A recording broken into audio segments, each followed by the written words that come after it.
del diagnóstico situacional que tienen que hacer de su ámbito de influencia. Este es un ejemplo. Ustedes pueden sacar esto de cualquier distrito, ¿no? De acuerdo cuando tengan el momento. Muy bien.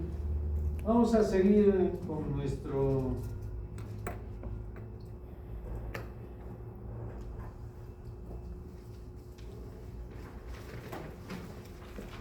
vamos a hablar de adaptación de regiones.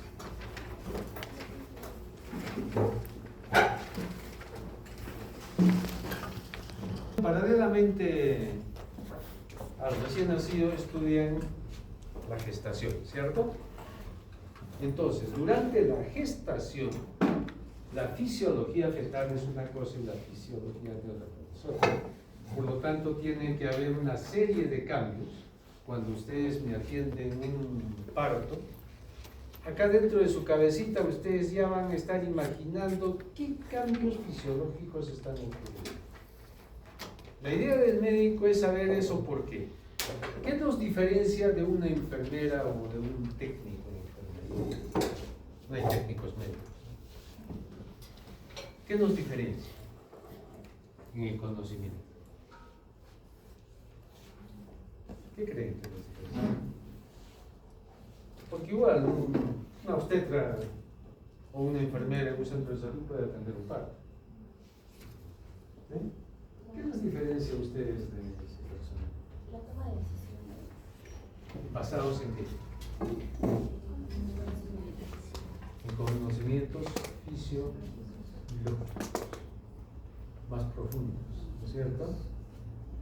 Es el porqué de las cosas. Le digo, un niño, sí, pues nace llorando. ¿Por qué nace llorando?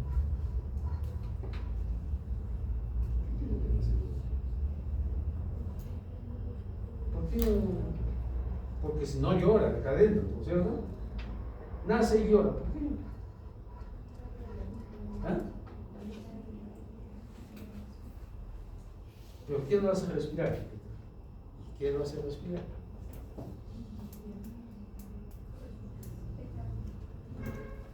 ¿El cambio de temperatura? Bueno, puede ser otra. ¿Qué otra cosa vas a respirar? ¿Ah? Depresión. ¿Ah? ¿Qué otra cosa te hace respirar? ¿Ah? ¿Qué otra cosa le hace respirar? ¿Qué se imaginan? Ideas, ustedes acá se pueden equivocar y decir cualquier cosa, no se preocupen, tengan vergüenza. La temperatura. La temperatura vas a respirar. ¿Qué más vas a respirar?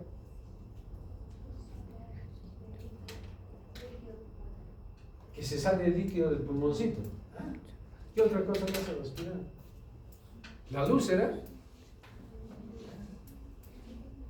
¿Será que lo estamos agarrando y eso le estimula al bebé? O sea, un estímulo táctil. Si se dan cuenta, yo puedo tratar de sacar toda la fisiología de el por qué sucede. Entonces, el médico, lo que nos diferencia de los demás personal de salud, que sabemos el por qué suceden las cosas. ¿Por qué sucede? ¿No? Todo es consecuencia de. Entonces, lo que vamos a ver acá, ¿qué es lo que sucede en el feto? Que eso ustedes supongo lo van a aprender en obstetricia. Yo les he dicho qué es lo que sucede con el recién nacido. Pero como nosotros somos no solamente neonatólogos, sino perinatólogos, nos vamos a invadir la obstetricia. Tenemos que hacer la secuencia.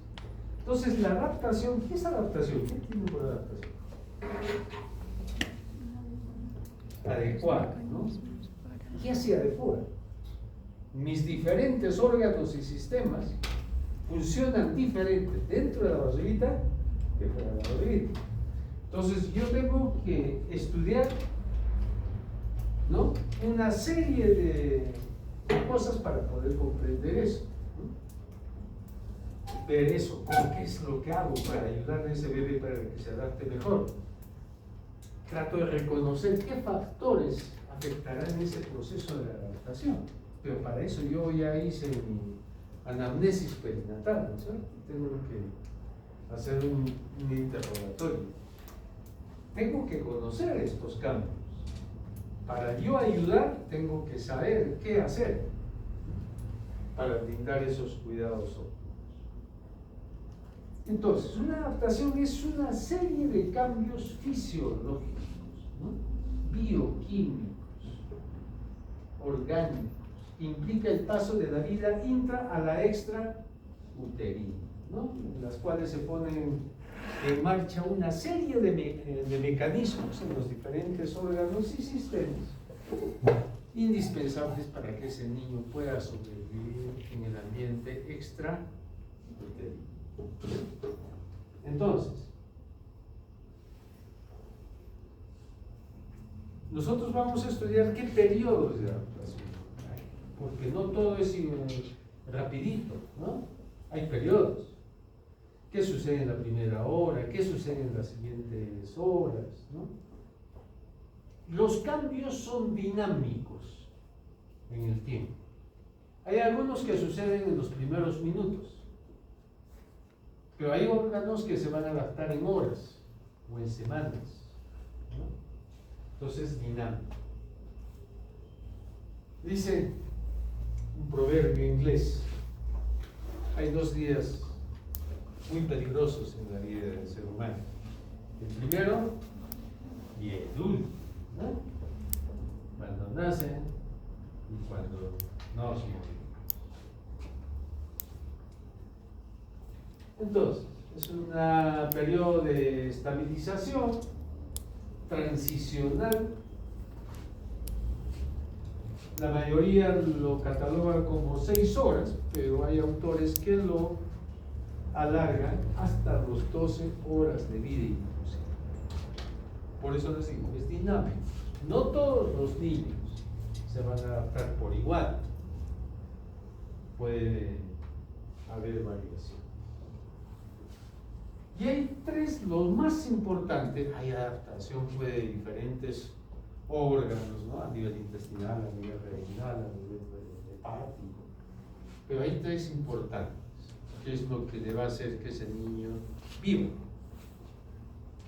Uno es el cambio respiratorio. ¿Quién respira por el niño? En el feto. ¿Quién respira por el feto? La madre, ¿no? La madre respira, oxigena sus glóbulos rojos, van los glóbulos rojos hacia la placenta. Ustedes, la placenta tiene 2 partes, ¿no es cierto? Parte materna y parte fetal. Entonces viene acá la sangre materna, viene acá la sangre fetal, el feto manda el CO2 y la madre le pasa el oxígeno por difusión, ¿no? No es que la sangre materna y fetal están unidas, tal es así que pueden ser de diferente grupo sanguíneo. Entonces hay una membrana placentaria en las cuales difunden los gases y los nutrientes, ¿no? Todos los nutrientes. Entonces, lo más importante es la estabilización respiratoria. El niño está lleno de un líquido, ¿no? Un líquido pulmonar fetal. Cuando nace, tiene que eliminar ese líquido y tiene que entrar, cuando nace, aire. Es un reemplazo. Entonces hay mecanismos que ya lo vamos a ver en la siguiente semana, en las cuales tenemos que facilitar que ese niño las tenga, que es que haya contracciones uterinas. ¿Por qué creen que hay contracciones uterinas aparte de la expulsión del bebé? Va comprimiendo el tórax y el pulmón, que está lleno de ese líquido, va botando hacia afuera, de tal manera que cuando nace ya hay un espacio a nivel de los alvéolos en los cuales puede ser reemplazado por oxígeno. por el aire. El niño, el feto está en una bolsita de agua, ¿cierto? Líquido amniótico. ¿Ese líquido amniótico podrá entrar a mi pulmón? ¿Sí? ¿Se intercambia? ¿Por qué no? Sí está comunicado. ¿Por qué sí?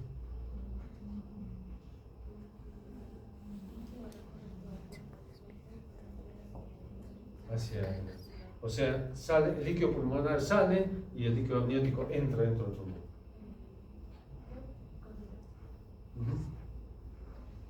¿Sí? ¿Están de acuerdo?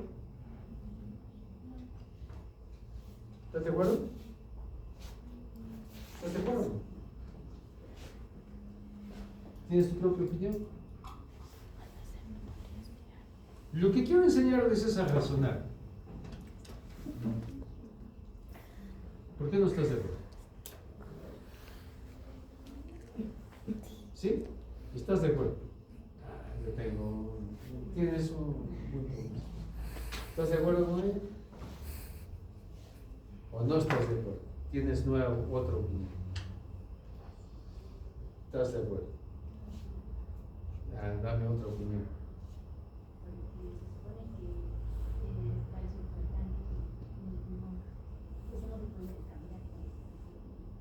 Eso es una buena deducción. Nunca la había escuchado, pero es una buena deducción.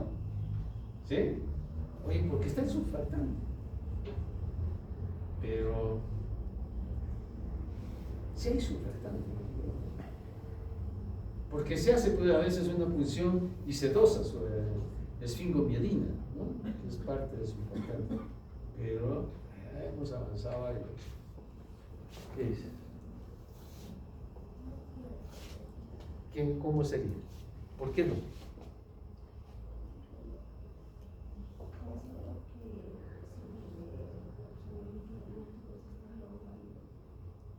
Pero está lleno de líquido el pulmón del bebé.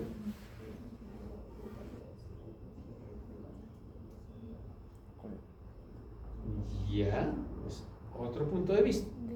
Es su punto de vista. Tiene cierta validez.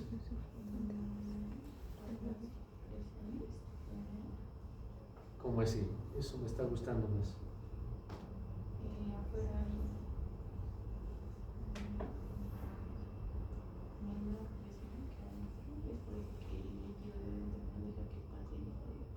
Exacto. ¿Eso es deducción o has leído? Qué buena deducción. ¿Qué dice? Y ya tienes razón, ya sé, ya estás perdiendo.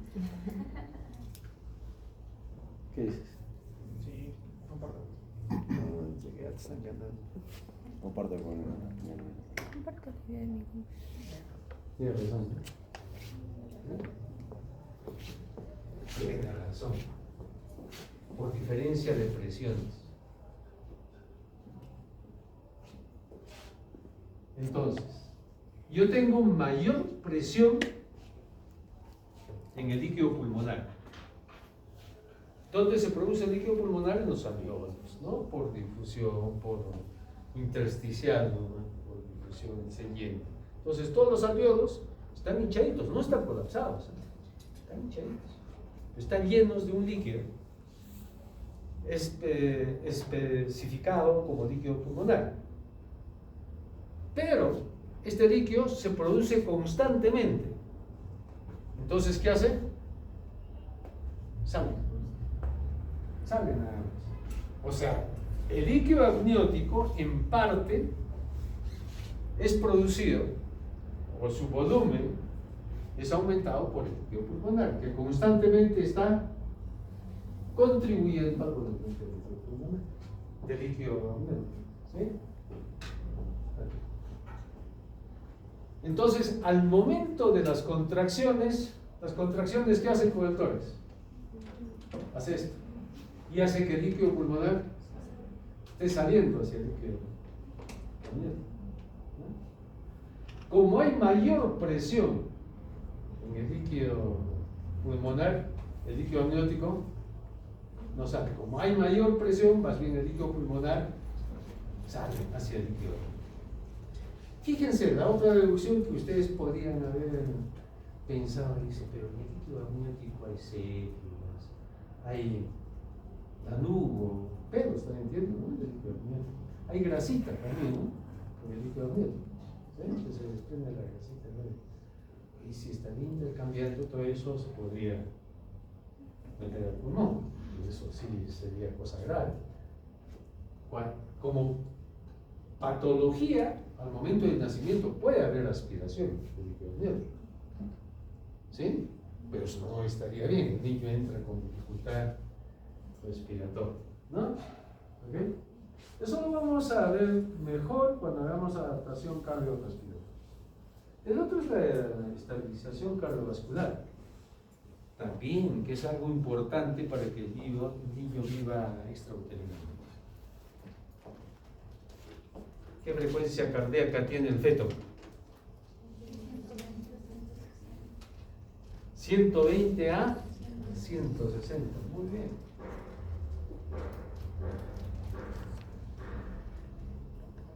Es el doble que nosotros, ¿no?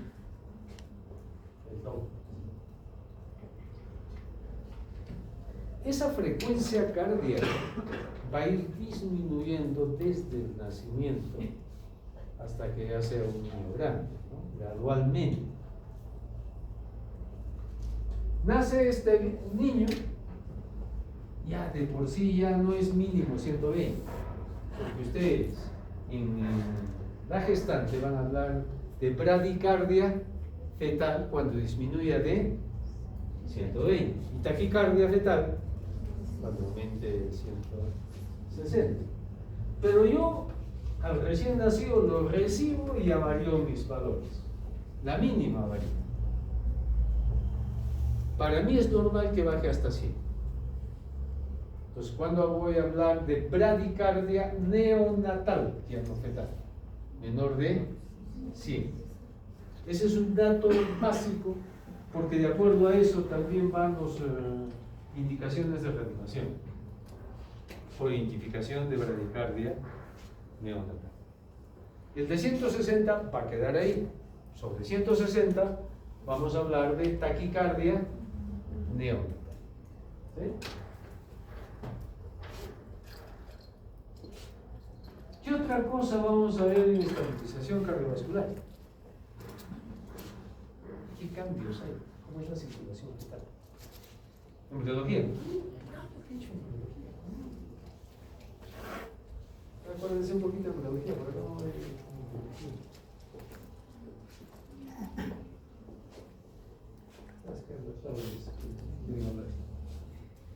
¿Qué cambios hay entre la circulación fetal y postnatal?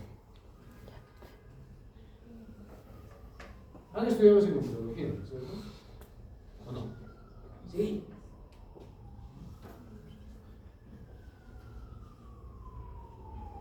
Hay una comunicación entre las dos aurículas que debería cerrar. ¿Entre? Las dos aurículas que debería cerrar. Entre las dos aurículas en el feto tiene una comunicación que se llama Fosa oval. Fosa oval. Fosa oval permeable. foramen Oval. Está bien, ¿Sí? fosa foramen.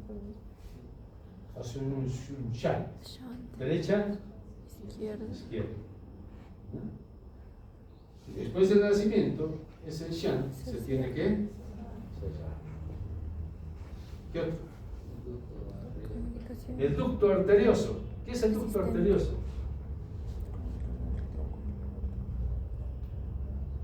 Embriología. Ya que lo malo que hacen en primer, segundo ciclo de embriología. ¿Qué es el ducto arterioso? Es un punto que comunica la arteria aorta con el tronco pulmonar. La arteria pulmonar con la aorta, con el callado de la arteria. Entonces igual. ¿Y por qué se va por ahí? Hace un cortocircuito, ¿no? Porque la arteria pulmonar, ¿a dónde debe ir? A los pulmones. Pero ¿para qué va a ver los pulmones si los pulmones están, los vasos sanguíneos así? ¿Va a ir a oxigenarse en el feto? No hay a dónde oxigenarse. Entonces, los vasos pulmonares, ¿cómo están? Contraídos. Y si están contraídos, todo lo que bombea el ventrículo derecho, ¿hacia dónde tiene que ir? Tiene que ir por ese cortocircuito, ¿no es cierto? Hacia la aorta. Eso también, después del nacimiento, se cierra y la sangre, ¿hacia dónde se va? A los pulmones. ¿Eh? ¿Qué otro ser? ¿Qué otro cortocircuito?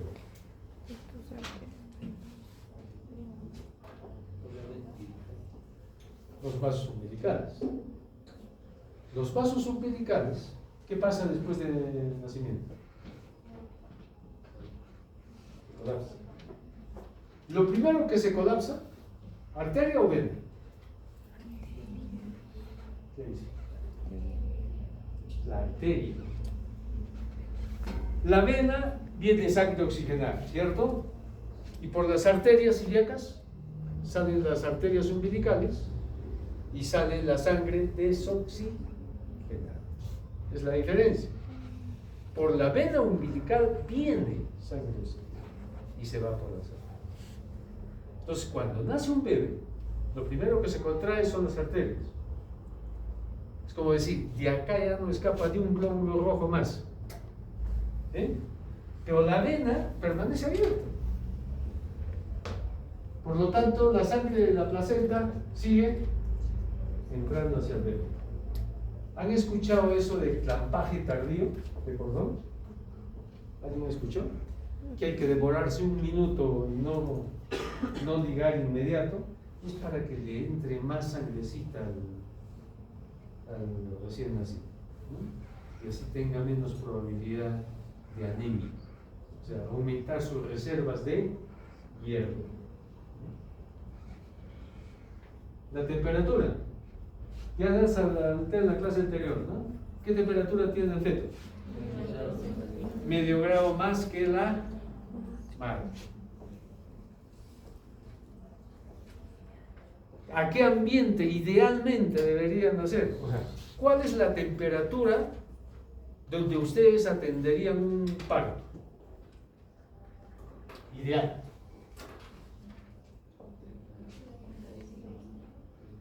¿36 grados? No sé si no lo conseguimos. 15,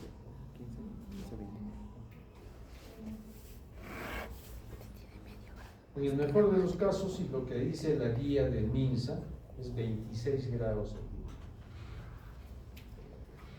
O sea, ustedes cuando estén en una posta, un centro de salud, y vean dónde van a atender el parto, o de repente si hay obstetra, la obstetra es la que va a atender el parto, pero a ustedes les interesa el niño.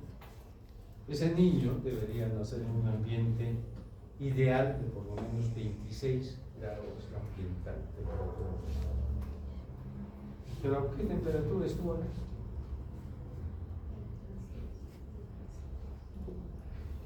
36,5, 37.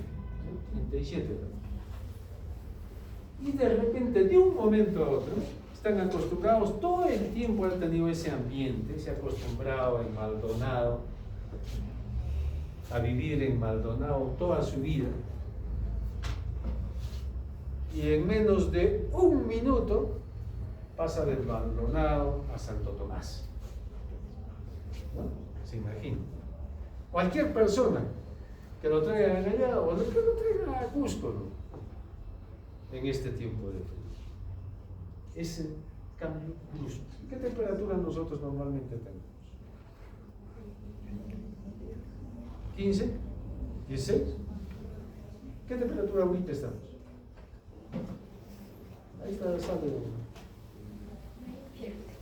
Ahorita estamos bien.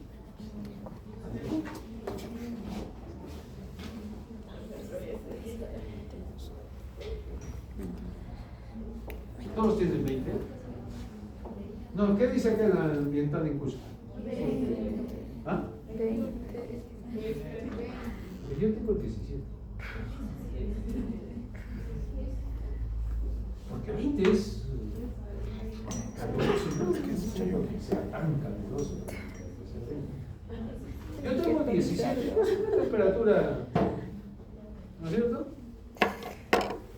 En mi carro yo pongo 17, 18 grados yo pongo, para que sea bien templado.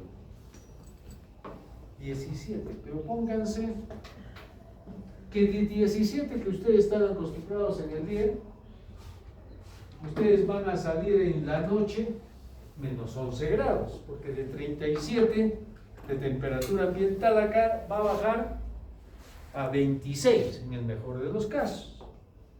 Entonces de 17 o 18 si quieren, oye, a 7 grados. Quiero verlos a ustedes en 7, en un momento a otro. Van a sentir frío. Entonces yo tengo que ayudarle a que se adapte a la temperatura ambiental. En el mejor de los casos, como digo, a 26. Si ustedes no me preparan el ambiente, va a ser mucho shock. ¿Qué va a sufrir ese niño? Hipotermia. La mayoría de niños van a tener una transición normal, a pesar de nuestra presencia en el momento del parto. Nace, llora,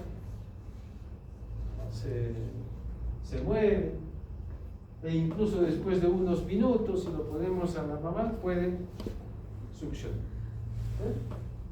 Pero hay un 10-15% en las cuales pueden tener complicaciones. Entonces siempre hay que estar preparado para esas complicaciones, para esos problemas en los cuales el niño no se adapte al medio intrauterino. Entonces, el niño está sometido a una serie de cambios biológicos, fisiológicos, metabólicos. Porque la glucosa también hay un cambio, ¿no? Fíjate que está recibiendo su glucosa de la mamá, ¿no es cierto? La mamá come y le pasa su glucosita al feto. Pero una vez que cortan, ¿de qué vive el bebé? ¿Será suficiente esas gotitas que salen del calostro? ¿Qué dice? ¿Será suficiente para mantenerse? Sí, pero siempre y cuando tengas reservas. ¿Cómo deposita el feto sus reservas de glucosa?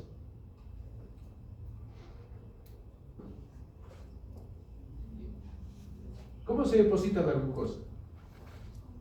¿En forma de qué?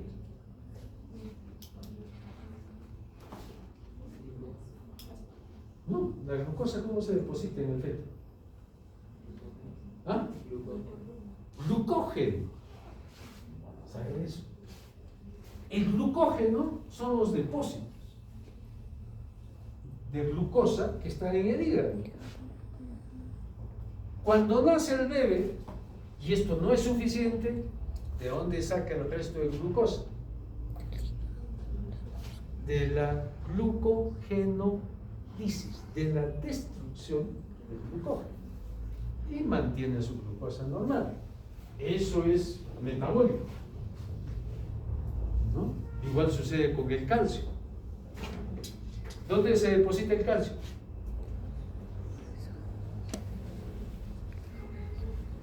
Bueno, no me digan que no han hecho esto. ¿Dónde se deposita el calcio?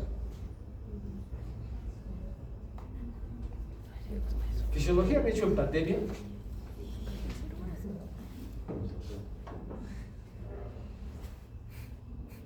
Pero eso no es justificación, porque no es que tenían que aprobar nomás, ¿no es cierto? Tenían que saber. Y esa es la triste realidad que tenemos, que han aprobado muy fácil y no tengo conocimientos básicos. ¿Dónde se deposita el calcio?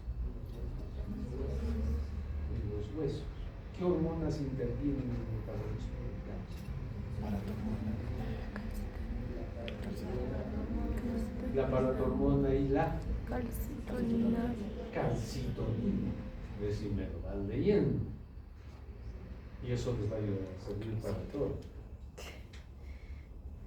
Entonces ese niño, en las cuales cortaron el cordón, oye, ya no tengo pe dónde. Sí, pues la leche me daría buena cantidad de calcio. Oye, no hay pues suficiente leche en los primeros días. Hecho mano, hay calcio, produzco resorción ósea, ¿no? Mediante la. ¿Qué es lo que hace? ¿Qué hormona interviene cuando hay hipocalcemia o qué hormona interviene cuando hay resorción ósea? ¿No? ¿Lo revisan? ¿Seguro? Si ustedes son unos privilegiados, no saben la cantidad de información al día que ustedes tienen en UpToDate. Y yo no sé por qué le dan tanta importancia y otros, los de la USAC la vez pasada, doctor, hágame este tema, bájeme este tema. No, ustedes saben la cantidad de dinero que gasta la universidad en tener biblioteca virtual. Y nadie lo usa. UpToDate es una plataforma, una de las mejores plataformas de revisión actualizada en medicina, en las cuales hay revisores internacionales, muchos de ellos de academias. Por ejemplo, el que hace hipoglicemia neonatal es el responsable de la Academia Americana de Pediatría en endocrinología. Sino que UpToDate, ¿qué hace? Le paga, oye, revísame, actualízame, revise todo sobre el metabolismo de la glucosa, metabolismo del calcio, del fósforo, del magnesio. Entonces, yo necesito que estas dificultades que puede haber en el parto, ustedes estén en la capacidad de ayudarles a estos niños, ¿no? Después vigilar. Pues hay una serie de cambios en la oxigenación. Como les dije, ya voy a pasar rápido porque esto ya lo revisé con ustedes. Paso en la circulación fetal a la neonatal, el cese de la oclusión placentaria, ¿no? En las cuales ya no hay ese pasaje de nutrientes. Hay un cambio en la alimentación de la vía umbilical a la vía oral, ¿no? Ese intestino nunca recibió un alimento, pero desde que nace, dentro de la primera hora ya debe estar lactando. Eso se llama contacto precoz. Ya debe haber algún gotitas de cuando sea 1 mililitro de leche en su estomaguito, que hace el estómago cuando recibe algo. Aumenta el peristaltismo. Y si aumenta el peristaltismo, ¿qué pasa con el meconio? Va eliminando el meconio. Mientras elimine más rápido el meconio es mejor. ¿De qué color es el meconio? Dicen verde petróleo. ¿Por qué es verde petróleo? ¿Qué contiene? ¿Qué contiene el meconio? ¿Qué es el meconio? ¿Pero qué contiene? ¿Cuál es su composición? ¿Por qué es de ese color?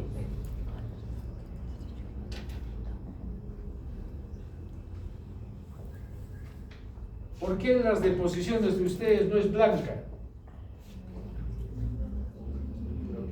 Por la bilirrubina. ¿Por qué creen que el meconio es verde? Por la bilirrubina. Cantidad de bilirrubina que tiene el meconio.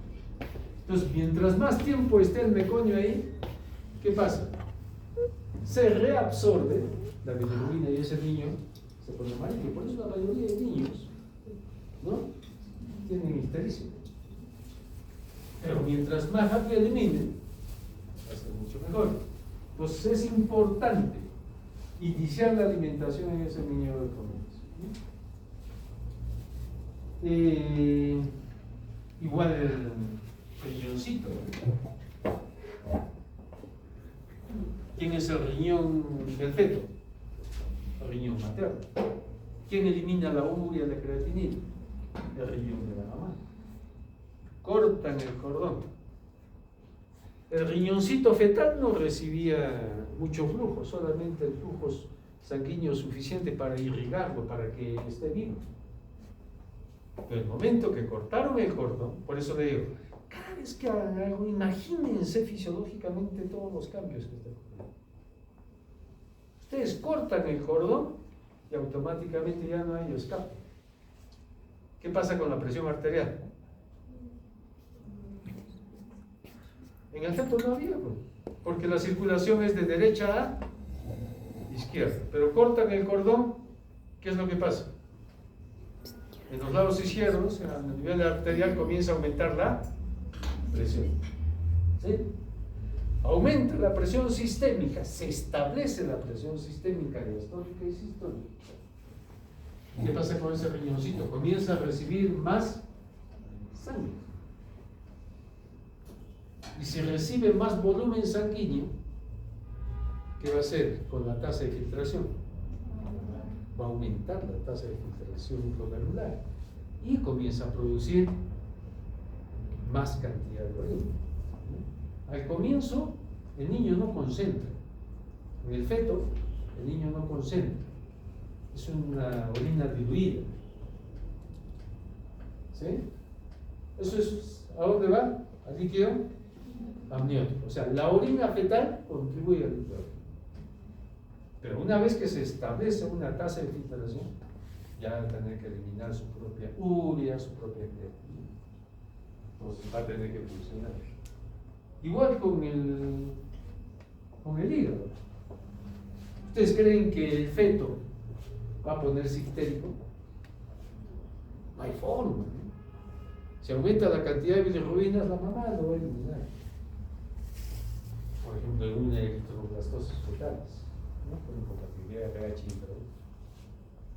Pero una vez de que cortan ustedes el cordón, ese higadito va a tener que funcionar, va a tener que eliminar su propia bilirrubina. Y ahí es donde la mayoría de niños se vuelven amarillos. Por eso le dicen ictericia fisiológica. ¿Por qué es fisiológico la ictericia? Porque el 60% de todos los niños van a tener ictericia. Entonces, siempre cuando hablamos, más de la mitad decimos normal, ¿no es cierto? Es como que en la tabla de Gauss, pues la tabla de normalidad estadística es, la mayoría es normal. De la tabla normal.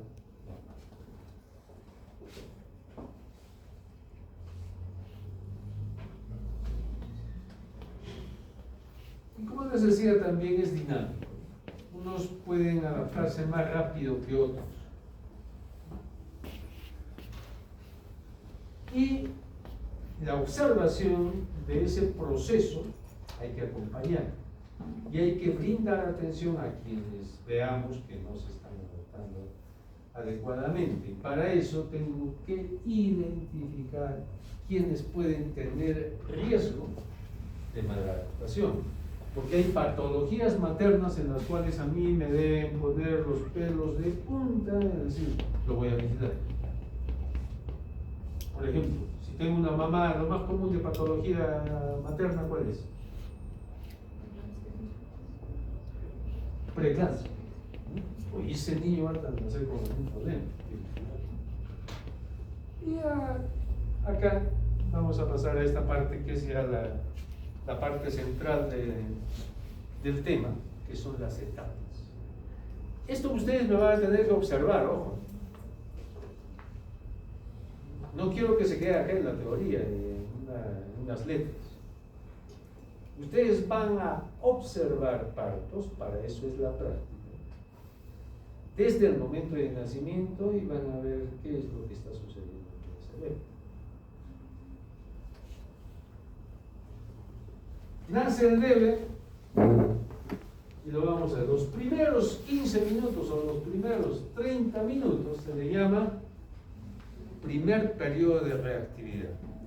Un niño nace y ¿qué debe hacer? ¡Guau! Llorar, ¿no es cierto?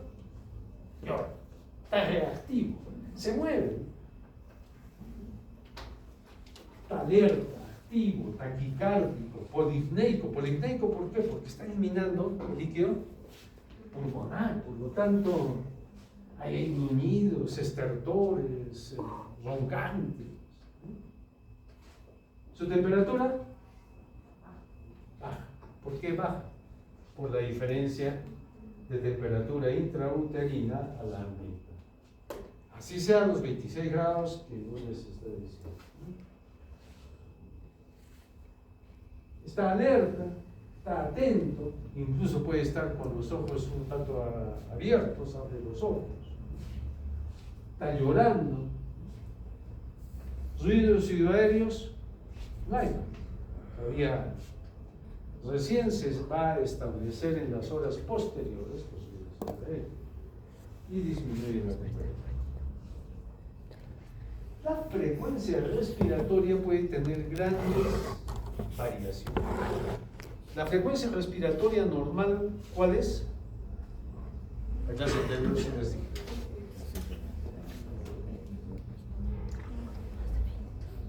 En la clase anterior ya les dije la frecuencia respiratoria normal. 40 cc. Pero en este periodo puede haber variaciones, puede estar más. ¿Por qué? Porque está polipnéico. Puede llegar de 60 a 80 inclusive. Y solamente hay que observarlo, hay que acompañarlo. Igual la frecuencia cardíaca, hemos dicho cómo está, taquicárdico. O sea, puedes subir de 160, ¿no? Y que puede persistir esto, ¿no? Luego gradualmente se va a estabilizar, ¿no? Y se sitúa en promedio unos 110 a 120. Hemos dicho que lo normal de frecuencia cardíaca es de 100 a 160. Después viene, bueno, este todavía es del primero. Hay cambios simpáticos y parasimpáticos. Igual, fisiología. Sistema nervioso simpático y sistema nervioso parasimpático. Son diferentes. ¿Qué cambios del sistema nervioso simpático tiene? Taquicardia, aumento de taquífilo de respiración, crepitantes transitorios, hay todavía, porque hay líquido pulmonar dentro del pulmoncito. Por lo tanto, puede haber algunos signos de dificultad respiratoria, como retracciones de y hay hipotermia. Son cambios simpáticos, ¿sí? ¿Cuáles son los parasimpáticos? En relación al bajo, ¿no es cierto? Así es el bajo, a nivel digestivo sobre todo. Ruidos hidroaéreos que todavía no hay, no se establecen porque todavía no ha llegado el aire en los primeros minutos hasta ahí. Hay secreciones orales abundantes, sigue eliminando. Los tonos cardíacos son fuertes e irregulares. Y cianosis bucal. En el niño hay que evaluar dos tipos de cianosis, central y periférica. Cuando es central, pensemos que algo está mal. De repente el pulmón no está en la capacidad de intercambio gaseoso, o el corazón también. ¿Sí? Cuando es periférica, es lo que llamamos acrocianosis. Está rosadito, pero las manitos, los piececitos, están moraditos, están cianóticos. Y a veces alrededor de la boca, como un anillo morado también. Es normal. Después viene hasta las 2 horas, de los 15 a 30 minutos hasta las 2 horas del día. Es el intervalo de poca respuesta en este periodo.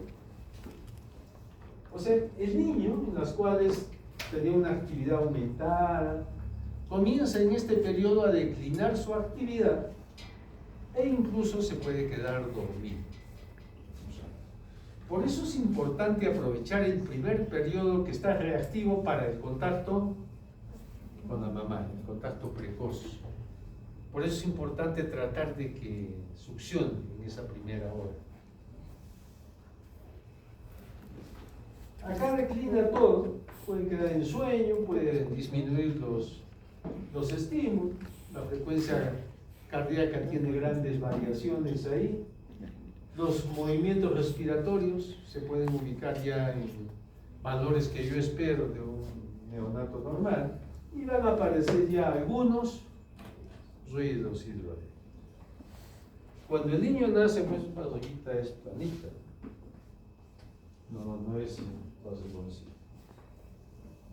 Y en la tercera etapa ya es el segundo periodo de reactividad.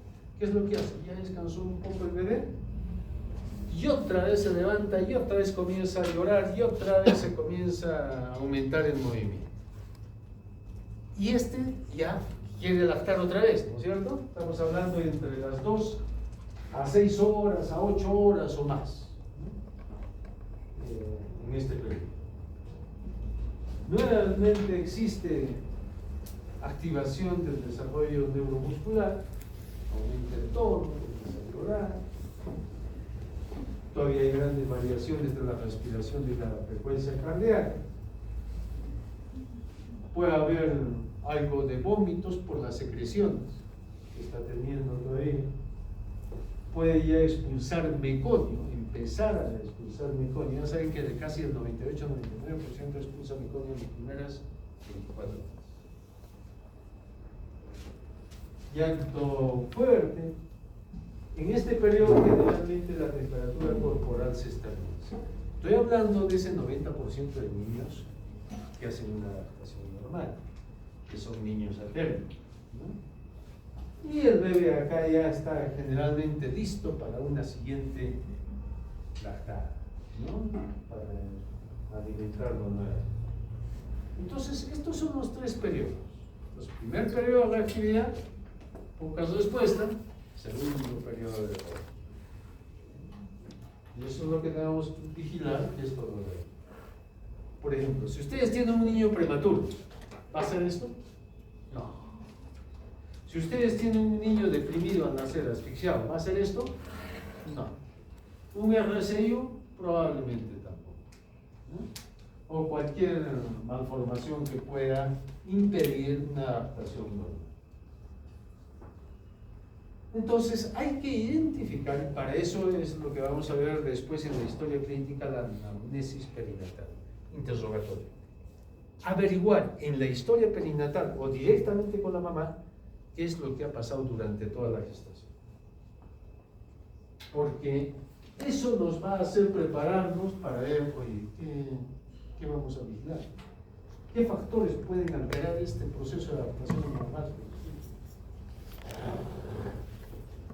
La diabetes y la hipertensión son una de las 2 patologías más frecuentes, ¿no es cierto?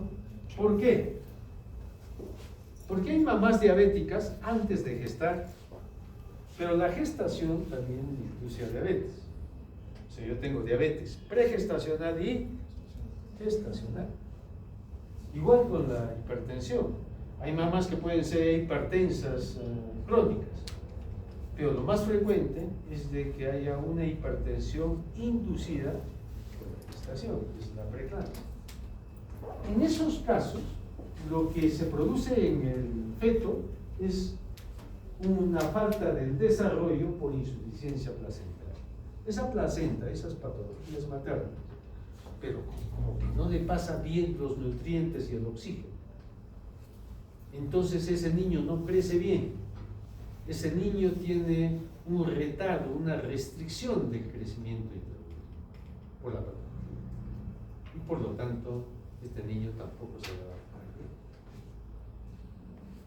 Aparte de que no crece, aparte de que hacen hipertensión pulmonar, aparte de que no tiene reservas de glucógeno, ¿no es cierto? Que queremos que tenga. Tampoco las de calcio en los huesitos, porque no le pasó los niños. Hay que averiguar sobre si ha habido hemorragias durante la gestación, infecciones, drogadicción. Acá hay que saber preguntar sobre drogadicción. Nosotros creemos que droga solamente es, ¿cuál es lo más común de marihuana? He visto mamás consumidoras de cannabis. Hay que ver si van. Consumidora de cannabis. ¿Afecta al bebé o no? Cocaína. Cocaína. Desde hace 2 o 3 meses hemos tenido un problema en el servicio con un bebé con restricción de crecimiento intrauterino, que desgraciadamente lo tuvimos que hospitalizar, pero los papás no eran peruanos, eran terribles, venían con el olor a marihuana impregnado en su... Y es diferente el olor a marihuana que a tabaco, ¿cierto? ¿Sí? ¿Cómo sabes? También he sido joven. Debe ser joven.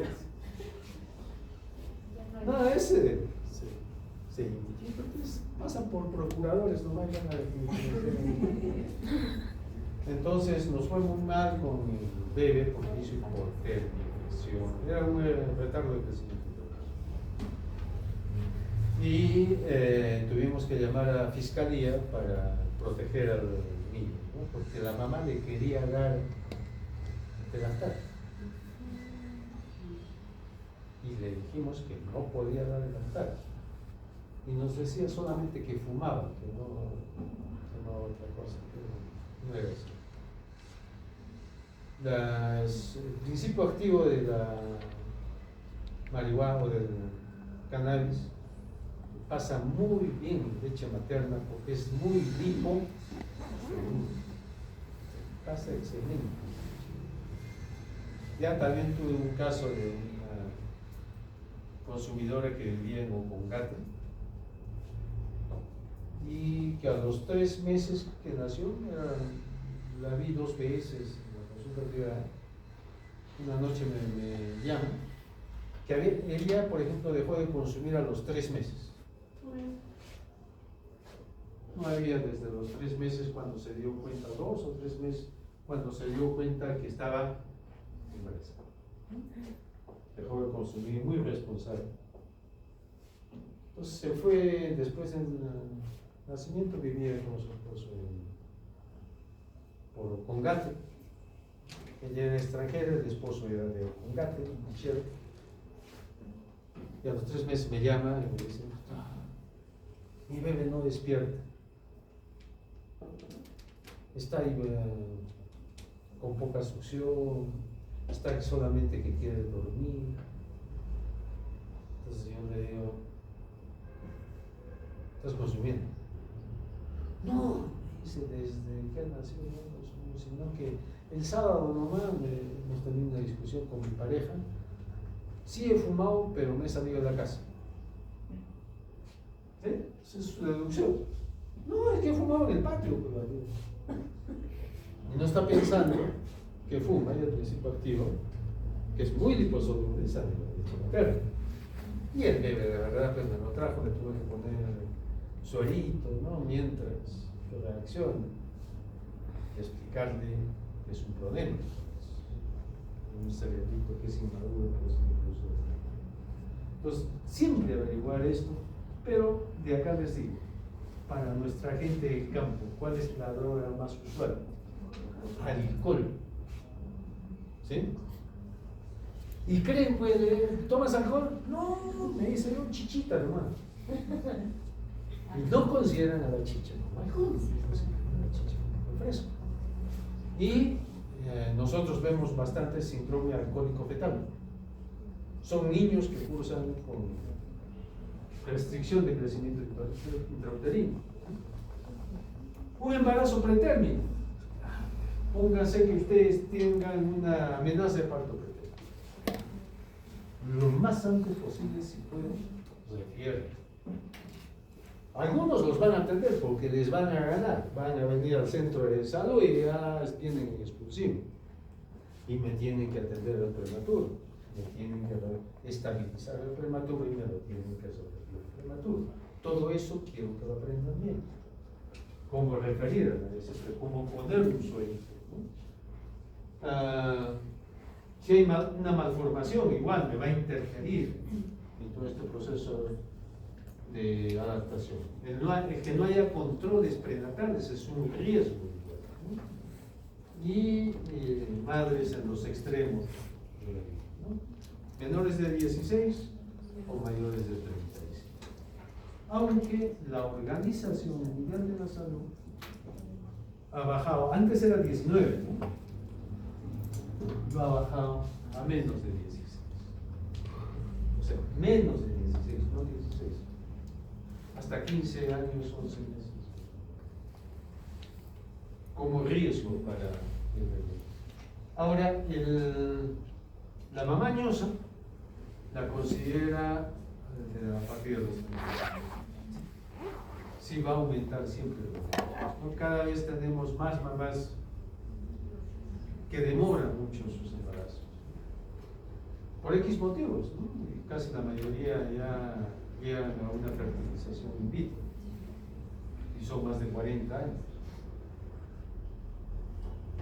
En el intraparto, una cesárea es un riesgo. No crean que una cesárea es la panacea, no es la solución. Es un riesgo. Presentaciones anormales, distocias, no solamente de presentación, sino a veces funiculares, de cordón umbilical, partos prolongados, ruptura de membranas. El riesgo lo tomamos como punto de corte 18 horas. O sea, siempre, 18 horas, punto de corte para la ruptura prematura. Líquido amniótico meconial. Ya saben que el meconio es la presencia o la eliminación del meconio intraútero, generalmente por sufrimiento fetal. Cuando el niño entra en sufrimiento fetal por cualquier causa de hemorragia circular de cordón, desprendimiento de placenta previa, distocias de presentación, expulsivos prolongados, lo primero que hace al disminuir la cantidad de oxígeno es aumentar el peristaltismo, que no debe haber, y ahí hace eliminación de meconio. Y después el niño hace como que boqueos, ¿no? Y ahí es donde se explica.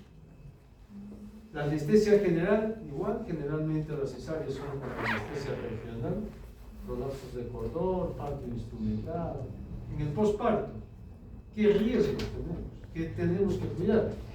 Primero, darle un ambiente adecuado y que se adapte bien, ¿no? La temperatura.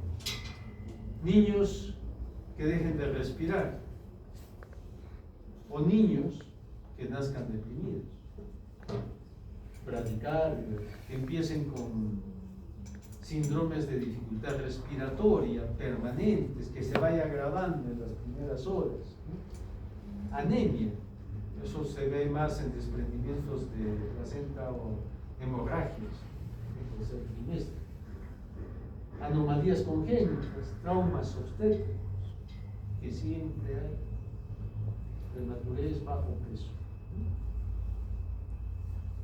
Las drogas no solamente tienen el riesgo de producir una restricción de crecimiento, sino también pueden producir malformaciones, dependiendo de la edad en las cuales es consumida y en qué periodo embrionario está.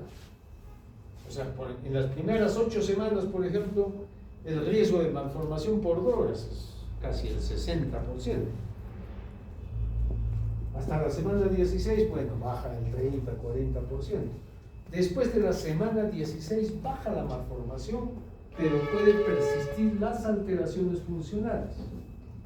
Por eso hay que saber, cuando ustedes tienen una gestante, qué medicamentos puede tomar y qué medicamentos no. Por ejemplo, una nitrofurantoína. Farmacología se ha hecho presencial, ¿no? Díganme qué es. ¿Farmacología presencial? Nada, también virtual. ¿Qué efectos tiene la nitrofurantoína? ¿Para qué? ¿Conocen la nitrofurantoína? ¿Para qué sirve? ¿Para qué utilizan gran negativo? ¿Una infección urinaria? Pero en una gestante no se utiliza. Porque la nitrofurantoína solamente, por ejemplo, si ustedes me tratan de curar una infección urinaria al final del embarazo con una nitrofurantoína, me altera los factores de coagulación. Y el feto puede tener, cuando nace, hemorragias. sulfamethoxazol. ¿Conoce? ¿Sí? ¿Con qué va unido? ¿Con qué va unido el sulfamethoxazol? Trimetropina. Trimetoprim. ¿No? Sulfamethoxazol, trimetoprim. Pero las sulfas, si ustedes me dan igual a finales del embarazo, se acumulan y me pueden interferir con la conjugación de la bilirrubina. Entonces el niño me puede sufrir mastitis y así les puedo enumerar. Por eso es donde somos médicos. No somos paramédicos, no somos enfermeros ni técnicos de enfermería. Somos médicos, me tienen que entender la exigencia que yo les tengo. Porque desgraciadamente no estamos saliendo bien preparados. Y ustedes mismos se van a dar cuenta de las limitaciones que tienen. Y lo más simple, lo más elemental que van a tener al atender a un paciente. ¿Sí? Tengan conciencia. Si tienen algunas limitaciones de conocimientos, ¿qué tienen que hacer? Niveles. Estudien. O sea, lo que les digo, oye, no estudien por la nota. No estudien para pasar el ciclo. Estudien para provecho de ustedes, que les sirva en su ejercicio profesional. Estudien para no hacer mala praxis. Estudien para que no hagan daño al paciente. Ya tiene que estar, hoy sexto año, último año.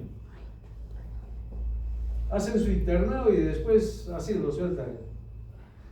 Vaya a atender a su posta y vas a tener tu distrito a tu cargo. ¿Sí? Tengan conciencia. Si tienen limitaciones de verdad, revisen. Una de las cosas que yo hacía cuando era estudiante, libretita. Pasaba visita, y sí, al comienzo en semiología no entendía el 90% de lo que hablaba. ¿Qué hacía? ¿Qué hacía en la noche? Todo el periodo de estudio.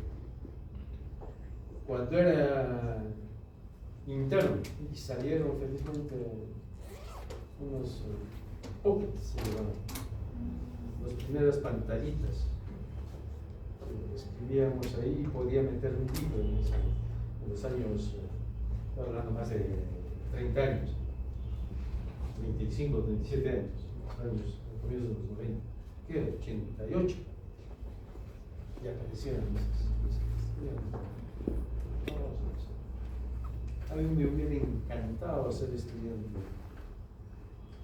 en no me hubiera peleado con mis compañeros para tener el libro 2, 3 días. No teníamos, no había internet. El internet es después de los años 90. En los 80, ¿no? Yo era estudiante.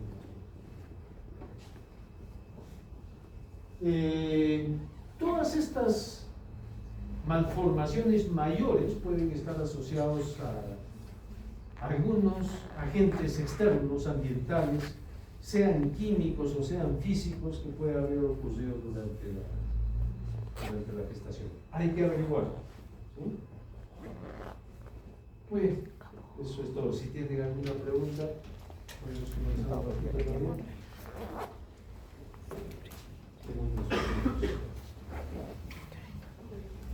¿Alguna pregunta? ¿Alguna duda?